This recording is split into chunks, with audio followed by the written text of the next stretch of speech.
បណ្ដាំសម្ដេចពុកសម្ដេចម៉ែបានផ្ដែផ្ដាំអ្វីខ្លះដល់កូនជាមួយនឹងតំណែងជានាយករដ្ឋមន្ត្រី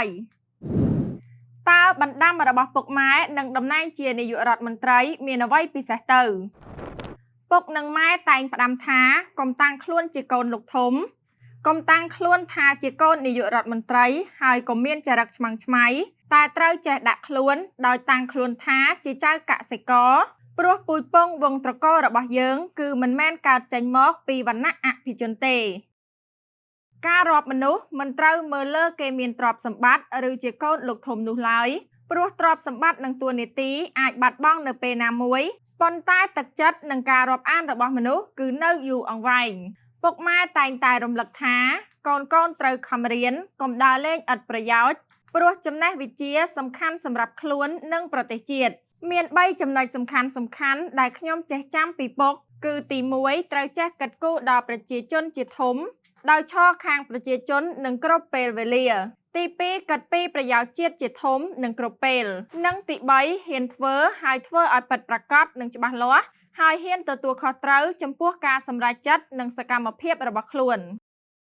ចំណែកម៉ែវិញក៏មិនខុសពីពុកដែរគឺតែងតែប្រាប់កូនឲ្យធ្វើតែអំពើល្អនិងចេះជួយគ្នានៅពេលត្រូវការសម្ដេចហ៊ុនម៉ាណែតបានប្រាប់ខ្ញុំអ្នកចងក្រងសៀវភៅក្នុងទឹកមុខស្រស់ស្រាយដោយមើលឃើញពីលទ្ធភាពនិងសក្តានុពលរបស់សម្ដេចហ៊ុនម៉ាណែតនៅក្នុងសង្គមមតិជាតិនិងអន្តរជាតិជាច្រើនបានដាក់ការសង្ស័យថាសម្ដេចអគ្គមហាសេនាបតីតេជោហ៊ុនសែននាយករដ្ឋមន្ត្រី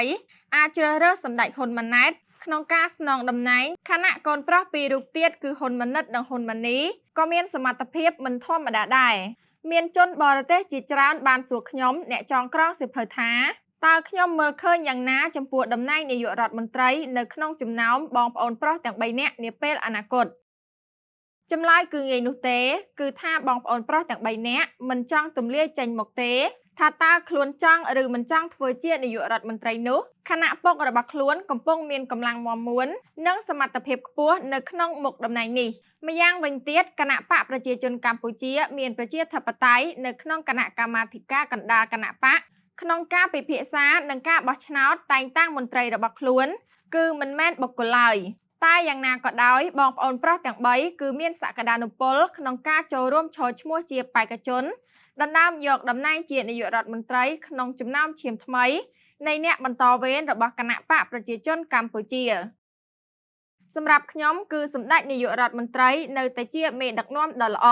លោកបានដឹកនាំប្រទេសជាតិឲ្យមានសន្តិភាពពេញលេញនិងកំពុងរីកចម្រើនហើយសម្រាប់ប្រជាពលរដ្ឋផ្សេងទៀតក៏គិតដែរថាលោកនៅតែជាមេដឹកនាំសម្រាប់ប្រទេសជាតិហើយនឹងត្រូវដឹកនាំបន្តទៀតអ្វីដែលសំខាន់សម្រាប់ខ្ញុំគឺខ្ញុំខំផ្ដោតលើការយកចិត្តទុកដាក់ទៅនឹងការងារដែលខ្ញុំកំពុងធ្វើសប្តាហ៍ថ្ងៃហើយធ្វើឲ្យល្អនិងធ្វើឲ្យអស់ពីសមត្ថភាពដោយមានការទទួលខុសត្រូវនេះជាការរៀបរាប់របស់សម្ដេចហ៊ុនម៉ាណែតប្រាប់ខ្ញុំក្នុងទឹកមុខញញឹមមនុស្សជាច្រើននរណាក៏មានបំណងរបស់ខ្លួនផ្សារភ្ជាប់នឹងជីវភាពសេដ្ឋកិច្ចអ្នកខ្លះក៏មានបំណងភ្ជាប់ខ្លួនទៅនឹងតួនាទីនយោបាយបំណងរបស់ខ្ញុំគឺភ្ជាប់ទៅនឹងសង្គមគឺទាញយកឱកាសតាក់ទងនឹងការងារ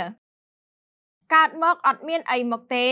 ហើយស្លាប់ទៅក៏មិនអាចយកអ្វីទៅបានដែរតែអ្វីដែលនៅសល់គឺការចងចាំរបស់អ្នកនៅរស់សម្ដេចហ៊ុនម៉ាណែតធ្លាប់និយាយថាខ្លួនមិនទាន់បានគិតពីរឿងនោះទេហើយប្រសិនបើប្អូនប្រុសណាម្នាក់របស់ខ្លួនចង់ធ្វើជានាយករដ្ឋមន្ត្រីគឺជារឿងរបស់ពួកគេព្រោះថាកម្ពុជាជាប្រទេសមានប្រជាធិបតេយ្យដោយមានការជ្រើសរើសតាមរយៈការបោះឆ្នោតហើយបើនរណាម្នាក់ជាប់ជានាយករដ្ឋមន្ត្រីខ្លួនក៏មិនជំទាស់ដែរទោះបីជាយ៉ាងនេះក្តីសម្ដេចតេជោធ្លាប់ប្រាប់អ្នកសារព័ត៌មានថាលោកបានចាត់ទុកសម្ដេចហ៊ុនម៉ាណែតជាកូនប្រុសច្បងថាអាចក្លាយជាមេដឹកនាំមួយរូបទៅថ្ងៃមុខទាំងក្នុងប្រទេសនិងក្នុងតំបន់ក្រោយមកនៅឯប្រទេសស្វីសសម្ដេចតេជោបានបញ្ជាក់ថាបើសម្ដេចធ្វើជានាយករដ្ឋមន្ត្រីនៅឡើយតើឲ្យកូនណាមកយកតំណែងនេះដោយសម្ដេចបានអះអាងថាមានកាសែតមួយគេថាលោកហ៊ុនសែនហាក់ដូចជាកំពុងជំរុញកូនប្រុសច្បងឲ្យឡើងធ្វើជានាយករដ្ឋមន្ត្រីប៉ុន្តែចំពោះមុខនេះហាក់ដូចជាមិនមានសញ្ញាណាអំពីការជំរុញឲ្យកូនប្រុសធ្វើជានាយករដ្ឋមន្ត្រីទេខ្ញុំគួរតែប្រាប់អស់លោកអ្នកថាបើឪពុកវាកំពុងធ្វើហើយវាមកដណ្ដើមធ្វើអីខ្ញុំដូចជាឆ្ងល់ដែរសរសេរមិនឡូហ្សិកសមាជិកគណៈបកប្រជាជនកម្ពុជាទាំងអស់ ចាំបាច់ដណ្ដើមយកតំណែងជានាយករដ្ឋមន្ត្រីពីហ៊ុនសែនទេនៅពេលដែលការឃោសនាបោះឆ្នោតប្រើឈ្មោះហ៊ុនសែនដើម្បីឃោសនានោះពិតជាគ្មានការចាំបាច់អ្វីនោះទេឯប្រទេសរបស់យើងជាប្រទេសប្រជាធិបតេយ្យខ្ញុំមិនដឹងថាភ័ព្វព្រេងវាសនារបស់ខ្ញុំវាយ៉ាងម៉េចទេបើគេមានលទ្ធភាពឲ្យគេជាប់ឆ្នោតទៅឲ្យគេធ្វើទៅរឿងវាអីចឹងដោយសម្ដេចបន្តថាសម្ដេចគ្មានគោលបំណងចង់ឲ្យកូនប្រុសរបស់សម្ដេចពាក់ព័ន្ធនឹងនយោបាយនោះទេប៉ុន្តែសម្ដេចមិនអាចហាមពួកគេបានឡើយហើយរហូតមកដល់ពេលនេះចៅស្រីរបស់សម្ដេចម្នាក់ក៏កំពុងរៀនមុខវិជ្ជានយោបាយផងដែរអត្ថបទនេះដកស្រង់ចេញពីសៀវភៅបងប្អូនប្រុសទាំង3នាក់ឈាមថ្មីក្នុងចំណោមអ្នកបន្តវេនដោយឯកឧត្តមឆៃសុផល